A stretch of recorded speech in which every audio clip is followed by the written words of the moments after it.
ಎಲ್ಲ ಒಂದು SLC ವಿದ್ಯಾರ್ಥಿಗಳಿಗೆ ಟ್ರೂಸಿಕೆ ಅಫಿಷಿಯಲ್ ಚಾನಲ್ಗೆ ಸ್ವಾಗತ. ನಾನು ಚೇತನ್ ಸಿಕೆ. ಇಂದು ನಡೆದ SLC ಆನ್ಯುವಲ್ ಎಕ್ಸಾಮ್ 2026ರ ಸಮಾಜ ವಿಜ್ಞಾನದ ಕ್ವಶನ್ ಪೇಪರು ಸಂಪೂರ್ಣ ಕೀ ಉತ್ತರ ಸಹಿತ ನೋಡೋಣ. ಸಂಪೂರ್ಣ ಕೀ ಉತ್ತರ ಕೊಡ್ತೀನಿ, ಕೊನೆವರೆಗೆ ನೋಡಿ ಮತ್ತೆ ಕಮೆಂಟ್ ಕೂಡ ಮಾಡಿ. ಸಮಾಜ ವಿಜ್ಞಾನ ವಿಷಯದಲ್ಲಿ ನಿಮಗೆ 80 ಔಟ್ ಆಫ್ ಎಷ್ಟು ಬರ್ಬೋದು, ಎಷ್ಟು ಬರೆದಿದ್ದೀರಾ, ಎಷ್ಟು ಮಾರ್ಕ್ಸನ್ನು ಪಡ್ಕೋತೀರಾ, ಒಂದು ಅಂದಾಜು ಕಮೆಂಟ್ ಮಾಡಿ. 80ಗೆ ಎಷ್ಟು ಬರ್ಬೋದು.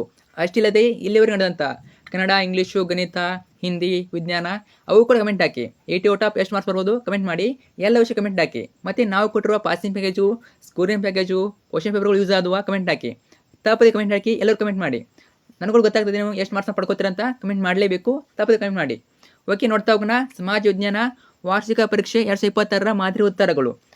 ಓಕೆ, ಅದಕ್ಕಿಂತ ಮುಂಚೆ ಯಾರೆಲ್ಲ ಫಸ್ಟ್ ಟೈಮ್ ನಮ್ಮ ಚಾನಲ್ ನೋಡ್ತಾ ಇದ್ದಾರಾ ಅಥವಾ ಚಾನಲ್ನ ಇನ್ನೂ ಕೂಡ ಯಾರು ಸಬ್ಸ್ಕ್ರೈಬ್ ಮಾಡ್ಕೊಂಡಿಲ್ಲ, ತಪ್ಪದೆ ಎಲ್ಲ ಚಾನಲ್ನ ಸಬ್ಸ್ಕ್ರೈಬ್ ಮಾಡ್ಕೊಳ್ಳಿ. ಯಾಕಂದ್ರೆ ವಿದ್ಯಾರ್ಥಿ ನಿಮಗೆ ನಿಮ್ಮೊಂದು ಏನು ರಿಸಲ್ಟ್ ಬಿಡ್ತಾರೆ, ರಿಸಲ್ಟ್ ಡೇಟನ್ನು ಕೂಡ ಬಿಟ್ಟಿದ್ದಾರೆ. ಮುಂದಿನ ವಿಡಿಯೋದಲ್ಲಿ ಮಾಹಿತಿ ಕೊಡ್ತೀನಿ ಯಾವ ಡೇಟಿಗೆ ರಿಸಲ್ಟ್ ಬಿಡ್ತಾರೆ ಅಂತ, ಮತ್ತು ಯಾವ ಚೆಕ್ ಮಾಡೋದು ಹೇಳ್ತೀನಿ. ತಪ್ಪದೆ ಇದಾದಮೇಲೆ ಸೆಕೆಂಡ್ ವಿಡಿಯೋ ಬರ್ತದೆ, ಅದನ್ನು ನೋಡ್ಕೊಳ್ಳಿ. ಅಲ್ಲಿ ಹೇಳಿದ್ದೀನಿ ನಿಮಗೆ ಯಾವಾಗ ರಿಸಲ್ಟ್ ಬರ್ತದೆ, ಯಾವ ರೀತಿ ಚೆಕ್ ಮಾಡೋದು ಅಂತ, ಅದನ್ನು ನೋಡ್ಕೊಳ್ಳಿ. ಓಕೆ, ನೋಡ್ತಾ ಹೋಗೋಣ. ಕಮೆಂಟ್ ಮಾಡಿ. ಮತ್ತೊಮ್ಮೆ ಹೇಳ್ತಿದ್ದೀನಿ, 80 ಔಟ್ ಆಫು ಎಷ್ಟು ಬರ್ಬೋದು ಎಲ್ಲ ವಿಷಯ ಕಮೆಂಟ್ ಹಾಕಿ. ಮತ್ತು ನಾವು ಕೊಟ್ಟಿರೋ ಪಾಸಿಂಗ್ ಪ್ಯಾಕೇಜು, ಸ್ಕೋರಿಂಗ್ ಪ್ಯಾಕೇಜು ಎಷ್ಟರ ಮಟ್ಟಿಗೆ ಯೂಸ್ ಆಯಿತು ಕಮೆಂಟ್ ಹಾಕಿ. ತಪ್ಪದೆ ಪ್ರತಿಯೊಬ್ಬರು ಕಮೆಂಟ್ ಹಾಕಿ. ಪ್ರತಿಯೊಬ್ಬರು ಹಾಕಲೇಬೇಕು, ಅವಾಗ ಮಾತ್ರ ಗೊತ್ತಾಗ್ತದೆ, ಇಲ್ಲ ಗೊತ್ತಾಗೋದಿಲ್ಲ. ಓಕೆ, ಸಮಾಜ ವಿಜ್ಞಾನ ವಾರ್ಷಿಕ ಪರೀಕ್ಷೆ ಒಂದೇ ಕ್ವಶನ್ ನೋಡಿ. ನಿಮ್ಮ ಹತ್ರ ಕ್ವಶನ್ ಬರೀದು ನೋಡ್ಕೊಳ್ಳಿ. ನಾನು ಜಸ್ಟ್ ಆನ್ಸರ್ ಹೇಳ್ತಾ ಹೋಗ್ತೀನಿ, ಉತ್ತರಗಳನ್ನ ಹೇಳ್ತಾ ಹೋಗ್ತೀನಿ. ಒಂದನೇದು ಆಪ್ಷನ್ ಬಿ ಕಾರ್ನಲ್ಲಿ ಸರಿಯಾದ ಉತ್ತರ. ಎರಡನೇದು ಸಿ ರಷ್ಯಾ. ಮೂರನೇದು ಡಿ ಕಠ್ಮಂಡುವಿನಲ್ಲಿ. ನಾಲ್ಕನೇದು ಬಿ ಡಿ ದೇವರಾಜ್ ಅರಸು. ಐದನೇದು ಎ ನಾವಿಕ್. ಆರನೇದು ಆಪ್ಷನ್ ಡಿ ಇಲ್ಲಿ ಹೆಚ್ಚು ಹತ್ತಿ ಬಟ್ಟೆ ಕೈಗಾರಿಕೆಗಳಿವೆ. ಏಳನೇದು ಸಿ ಕಂಪನಿ ತೆರಿಗೆ. ಎಂಟನೇದು ಎ ಉಳಿತಾಯ ಖಾತೆ. ಒಂಬತ್ತನೇದು ಶೇಷರಾಜಿ ಅಯ್ಯರ್. 10ನೇ ಕ್ವಶನ್ನು ಅಮೇರಿಕ ಮತ್ತು ಸೋವಿಯತ್ ರಷ್ಯಾ ಪ್ರಬಲ ವಿರೋಧಿ ಶಕ್ತಿಶಾಲಿ ದೇಶಗಳಾದವು ಬೆಳೆದವು. ಇನ್ನು 11ನೇದು ವಸಾಹತು ಶಾಹಿತ್ಯಕ್ಕೆ ಒಳಪಟ್ಟಿದ ಪ್ರದೇಶಗಳು ಸಾರ್ವಭೌಮ ರಾಷ್ಟ್ರಗಳಾಗಿ ಒದಗಿಸುತ್ತಿದ್ದ ಸ್ಥಿತ್ಯಂತರದಲ್ಲಿ ಕಾಲಾವಧಿಯಲ್ಲಿ ಈ ಪ್ರದೇಶಗಳ ಮೇಲುಸ್ತುವಾರಿ ಮಾಡಲು. 12 ತೈಲ ಕಾರ್ಯಾಗಾರದಿಂದ ಬರುವ ರಾಸಾಯನಿಕ ತ್ಯಾಜ್ಯಗಳಿಂದ ಪರಿಸರ ರಕ್ಷಣೆ ಮಾಡಲು. 13 ದಕ್ಷಿಣ ಭಾರತ 3 ಕಡೆಗಳಲ್ಲಿ ಸಾಗರಗಳಿಂದ ಆವೃತವಾಗಿದೆ. 14 ಗ್ರಾಮಗಳಲ್ಲಿ ಮೂಲಭೂತ ಸೌಕರ್ಯಗಳನ್ನು ಬಲಪಡಿಸಲು. 15 1978 ನೋಡಿ, 1978. 16 ಅಸ್ಪೃಶ್ಯತೆ ಆಚರಣೆಯನ್ನು ನಿಷೇಧ ಮಾಡ್ತದೆ ಅದು. ಇನ್ನು 17 ಕೇಂದ್ರ ಲೋಕಸೇವಾ ಆಯೋಗದ ರಚನೆ ನೋಡಿ, ಸಂವಿಧಾನದ ವಿಧಿ 315ರ ಅಡಿಯಲ್ಲಿ ಸ್ಥಾಪಿತವಾಗಿದೆ. ಒಬ್ಬರು ಅಧ್ಯಕ್ಷರು ಮತ್ತು 10 ಜನ ಸದಸ್ಯರು ಇದ್ದಾರೆ. ಇವರನ್ನು ರಾಷ್ಟ್ರಾಧ್ಯಕ್ಷರು ನೇಮಕ ಮಾಡುತ್ತಾರೆ. ಸದಸ್ಯರ ಅಧಿಕಾರಾವಧಿ 6 ವರ್ಷ ಅಥವಾ 65 ವರ್ಷ ವಯೋಮಾನದವರೆಗೆ. ಧನಾಢ್ಯತೆ ಆಧಾರದ ಮೇಲೆ ವಜಾ ಮಾಡಬಹುದು. ಆಯೋಗದಲ್ಲಿ ಕಾರ್ಯದರ್ಶಿಯವರು ಇರುತ್ತಾರೆ. ಅಂತಾರಾಷ್ಟ್ರೀಯ ಕಾರ್ಮಿಕರ ಸಂಘದ ರಚನೆಯನ್ನು ವಿವರಿಸಿ. ರಚನೆ ನೋಡ್ಕೊಳ್ಳಿ. ಆಮೇಲೆ 18 ವರದಕ್ಷಿಣೆ ಸಮಾಜದಲ್ಲಿ ಲಿಂಗ ಅಸಮಾನತೆ ಉಂಟು ಮಾಡುತ್ತದೆ, ಸಮರ್ಥಿಸಿ. ಆಮೇಲೆ ತಾರತಮ್ಯ ಉಂಟಾದ ಪೂರ್ವಾಗ್ರಹವು ಋಣಾತ್ಮಕ ಭಾವನೆಗಳಿಗೆ ಕಾರಣವಾಗುತ್ತದೆ, ಸಮರ್ಥಿಸಿ. 19 ಭಾರತವು ಸ್ವಾತಂತ್ರ್ಯ ಗಳಿಸಿದಾಗ ಎದುರಿಸಿದ ಸಮಸ್ಯೆಗಳವು ಇವೇ ಬರ್ತವೆ. ನಿರಾಶ್ರಿತ ಸಮಸ್ಯೆ, ಕೋಮು ಗಲಭೆಗಳು, ಸರ್ಕಾರ ರಚನೆ, ಆಹಾರ ಉತ್ಪಾದನೆ, ದೇಶೀಯ ಸಂಸ್ಥಾನ ವಿಲೀಕರಣ, ಇನ್ನೂ ತುಂಬ ಇವೆ, ಅವನು ಕೂಡ ಬರೀಬೋದು. ಆಮೇಲೆ ದತ್ತು ಮಕ್ಕಳು ಹಕ್ಕಿಲ್ಲೆಂಬ ನೀತಿ ಬ್ರಿಟಿಷರ ಅಧಿಕಾರ ವಿಸ್ತರಣೆಗೆ ಸಹಾಯಕವಾಯಿತು, ಸಮರ್ಥಿಸಿ.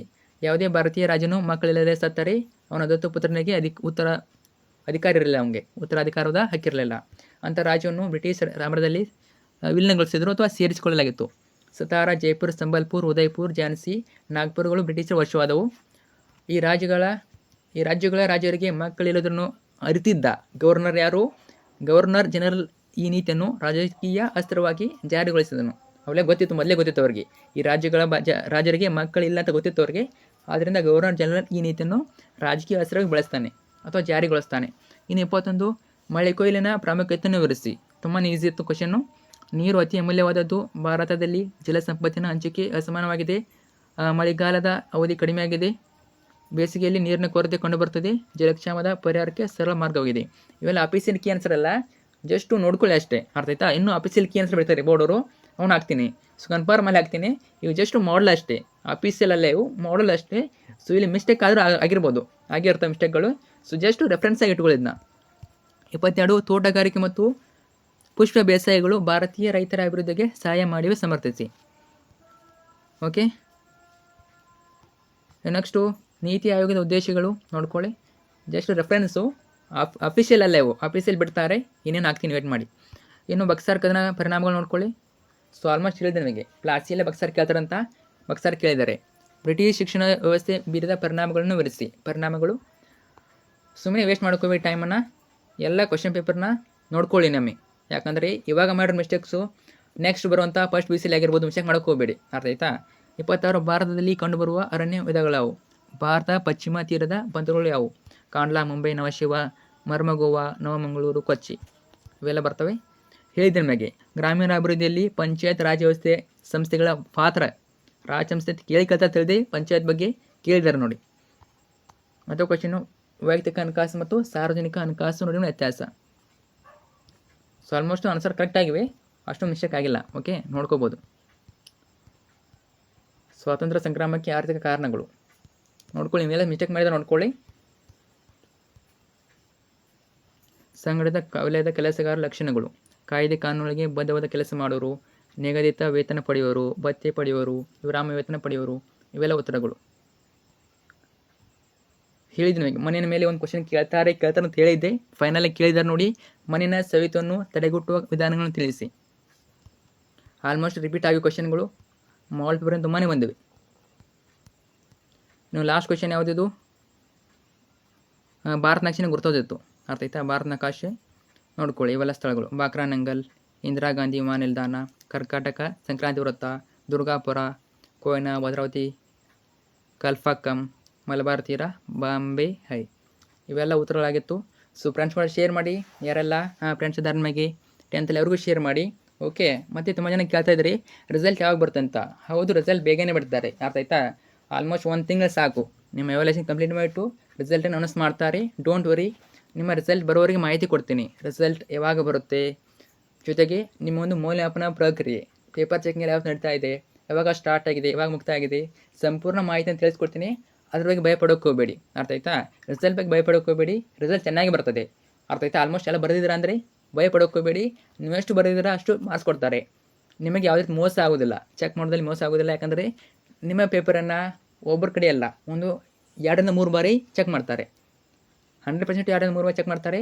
ನೀವೆಷ್ಟು ಬರೆದಿದ್ದೀರಾ ಅಷ್ಟು ಮಾರ್ಕ್ಸನ್ನು ಕೊಡ್ತಾರೆ. ಅದ್ರ ಬಗ್ಗೆ ಭಯಪಡೋಕೆ ಹೋಗಬೇಡಿ. ಅದ್ರ ಬಗ್ಗೆ ಪಡೋಕೆ ಹೋಗಬೇಡಿ. ಮತ್ತು ಇನ್ನೊಂದು ಪಾಯಿಂಟ್ ಹೇಳ್ತೀನಿ, ಎಕ್ಸಾಮ್ ಮುಗೀತು. ಸೊ ರಿಸಲ್ಟ್ ಟೆನ್ಷನ್ ಇರೋಕೆ ಹೋಗಬೇಡಿ.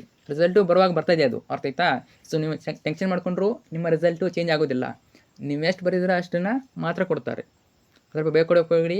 ನಿಮ್ಮ ಚೆನ್ನಾಗೇ ಬರ್ತದೆ, ರಿಸಲ್ಟು ಚೆನ್ನಾಗಿ ಬರ್ತದೆ. ಕಡಿಮೆನೂ ಕೊಡೋದಿಲ್ಲ, ಹೆಚ್ಚು ಕೊಡೋದಿಲ್ಲ. ನೀವೆಷ್ಟು ಬರೆದಿರ್ತೀರ ಅಷ್ಟು ಮಾರ್ಕ್ಸನ್ನು ಕೊಡ್ತಾರೆ. ಮತ್ತು ಮಾರ್ಕ್ಸ್ ತುಂಬ ಕಟ್ ಮಾಡೋದಿಲ್ಲ, ಅಷ್ಟೊಂದು ಕಟ್ ಮಾಡೋದಿಲ್ಲ. ಹೆಚ್ಚಾಗಿ ಕೊಡ್ತಾರೆ ಹೊರತು ತುಂಬ ಏನೋ ನಿಮ್ಮನ್ನು ಲೆಸ್ ತಂದು ಇಡೋದಿಲ್ಲ, ಕೆಳಗಡೆ ತಂದು ಇಡೋದಿಲ್ಲ. ನೀವೆಷ್ಟು ಬರೆದ ಅಷ್ಟು ಮಾರ್ಕ್ಸನ್ನು ಕೊಡ್ತಾರೆ.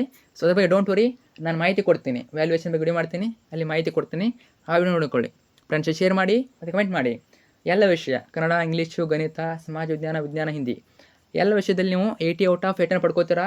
100ಕ್ಕೆ 100 ಅಂಕನ ಕನ್ನಡದಲ್ಲಿ, ಅಥವಾ 80 ಔಟ್ ಆಫ್ 80ನ, ಅಥವಾ ಪಾಸ್ ಆಗ್ತೀರಾ ಜಸ್ಟು ಸ್ಕೋರ್ ಮಾಡ್ತೀರಾ. ಕಮೆಂಟ್ ಹಾಕಿ ಫ್ರೆಂಡ್ಸ್, ಶೇರ್ ಮಾಡಿ. ನಾವು ವಿಡಿಯೋ ಹೆಲ್ಪ್ ಆಯಿತಾ? ಕಮೆಂಟ್ ಹಾಕಿ. Thank you so much.